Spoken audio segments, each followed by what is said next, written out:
I've been in love with this building for at least 15 years. It tells us where we have come from as a society. I remember standing out there and looking at this building on one evening, and I just thought it was the most beautiful thing that I had seen. History is a collective identity.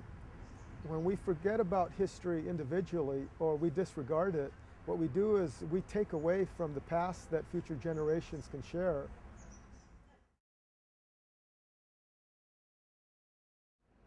Buildings from the early settlement of California line the streets of Monterey. They attract millions of visitors and give residents a sense of pride in the history of their city. One building, off the beaten path of tourist buses and bike-riding sightseers, may hold more significance than the buildings seen every day by the masses. Built in 1790, on the site where Father Junipero Serra originally established the second of California's 21 Spanish colonial missions, the Royal Presidio Chapel is the oldest stone structure in California and the cornerstone of Monterey's rich history. However, this building, after standing for more than 200 years, came gravely close to being nothing more than history in pictures and text alone. This is the story of the Royal Presidio Chapel and its revitalization. This building is so special. It's the first building in Monterey. It is the oldest continually operating church in California.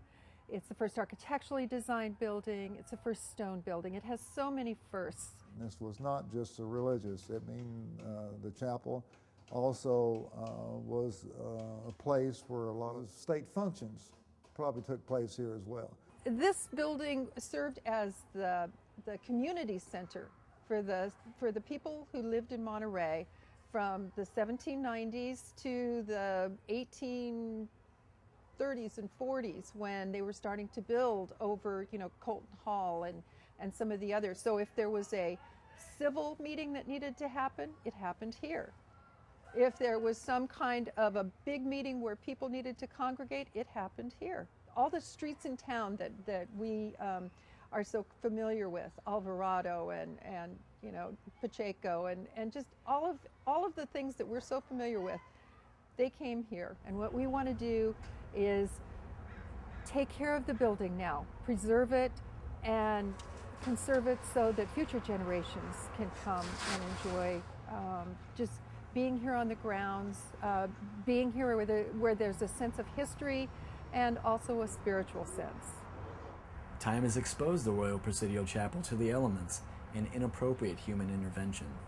Unlike other Spanish colonial buildings in California, the Royal Presidio Chapel was built with stone rather than adobe. Modern repairs made with materials such as plaster and cement have actually harmed the building, causing moisture to be retained in the stone, as well as causing chemical reactions within the stone, producing destructive salts. Modern acrylic paint has had similar effects. We've also found a great deal of information related to such things as tree root intrusion. It was determined that the redwood trees that once stood on the east side of the building were actually extending root structures right through the building, and we have found some fairly massive roots. Because of that, and the tree root intrusion report that was prepared, the redwoods were determined to be a danger to the building, and they were removed. The conservation effort to save the threatened chapel began in May 2007. It addressed 5 major areas of concern, including seismic strengthening of the building, conservation of its elaborate stone facade, masonry work on the exterior walls, restoration of the interior walls, and redesign of the surrounding landscape.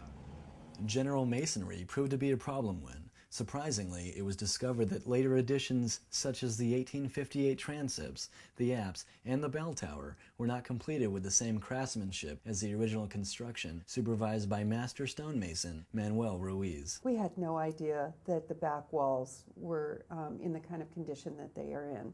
We just didn't know what to anticipate. And to find the beautiful stone, the beautiful craftsmanship and workmanship in the nave walls, and then to find the terrible condition of the back walls, how the stone was so cracked and so fragile. A 5 by 5 by 19-inch section just collapsed right there. We ended up having to reconstruct a portion of those walls, both on the apse south wall and the south face of the transept wall on the east side over here. So there was quite a bit of reconstruction of stone masonry in those areas. What would have happened if they had had a large earthquake here?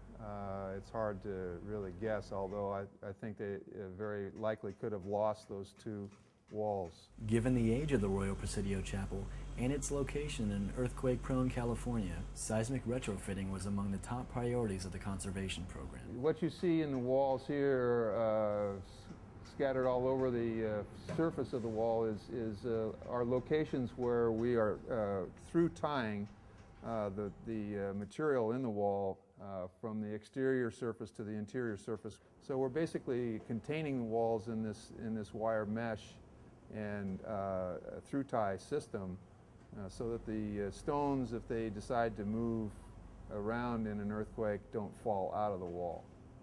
They're contained. I will be so happy when the entire seismic work is done and we get to take that terrible sign off the church that says, you know, this is an unreinforced masonry building. The building is going to be safe. It's going to be here. We're going to be able to have it. The seismic retrofit of the chapel's bell tower presented problems similar to those raised by the 1858 transepts and apse. Originally constructed as a bell wall, or campanario, it was converted to a full tower in 1858, and like the chapel as a whole, the addition represented a much lower level of craftsmanship than the original wall. The masons did not want to work up on top of the bell tower on the back half of it that was done in the 1858 time period because they were afraid that there would be another collapse. We took the cupola off. That was the very top part of the bell tower. That was taken off so that it could be repaired on the ground. An interior steel frame was used to strengthen the original piers so that now the bell tower is seismically sound.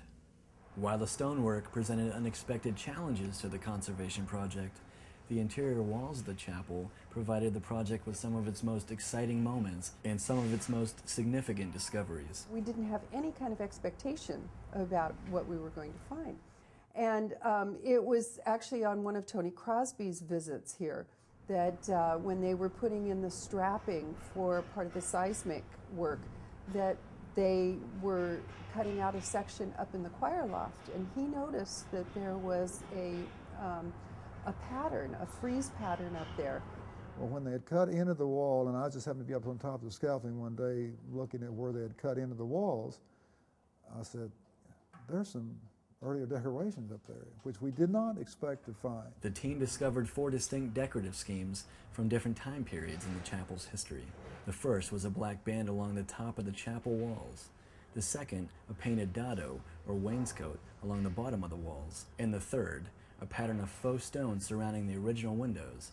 The fourth scheme amazed the conservators. Tony just goes, "You won't believe what we just found." We found, took one little window of the plaster out of the, off the wall and saw a big red band. At the point, we had no idea what that was, but by opening up other parts of it now, we've identified it as a Corinthian column supporting this three-centered arch. Deciding which of these decorative schemes to employ in the restoration of the chapel is a challenge. The solution will likely require a variety of strategies, including keeping small sections of each scheme exposed as displays or windows on the past. Yet it is the stone facade of the Royal Presidio Chapel that represents the most amazing achievement of architecture in Spanish colonial California, and stands as a testament to Manuel Ruiz and his craftsmen who created European-style columns, friezes, and cornices in the early, unsettled wilderness. You can just imagine. The Presidio was established in 1770, and 25 years later, they are putting up a stone building that is architecturally designed with a decorative front facade, and what they're having to do with the front facade is anchor it, because right now it could fall separate from the rest of the building, so they need to anchor it to the rest of the building. Where necessary, original material in the chapel was replaced and all of the stone was repointed, meaning it was washed, cleaned, and remortared. The mortar was important because we've now used a lime mortar, which is going to allow breathing of the stone so that the salts can dissipate. Before it was used, there was a lot of Portland cement, and that did not allow the stone to be able to expel moisture. A feature of the front facade, familiar to all of the chapel's parishioners, is a statue of Our Lady of Guadalupe, the first piece of non-indigenous art created in Alta California. They've taken the paint off of her, and now they have just done a 3D modeling of her face the way it currently is. She's had a lot of work done on her face, and part of it is the stone and part of it is concrete. And so they have to take the concrete patches off. But before they did that, they wanted to have a good record of what she currently looks like. The delicate restoration of the Lady of Guadalupe continues today. As with the interior wall decorations, each discovery adds to the knowledge not only of the Royal Presidio Chapel, but to the knowledge of Spanish colonial architecture and the history of early California as well. What we're finding here is of such great significance, because the findings that we have here go back to the 1790s time frame.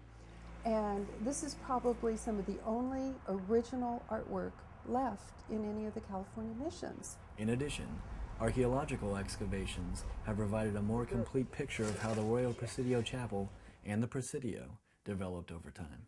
The archaeology will produce a whole new window on the history of this site, such that we will have a better idea of not only the architectural history, but the layout of the buildings based on the archaeology, the historical record, and other forms of documentation.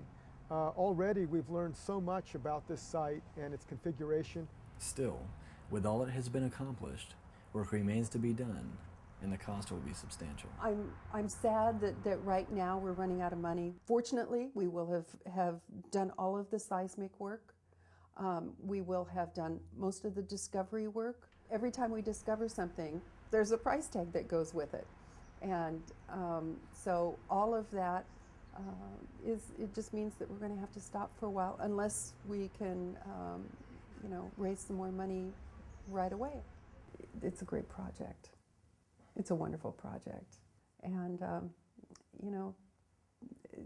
it's going to be a great gift to the city and to the state and to the nation when it's all finished.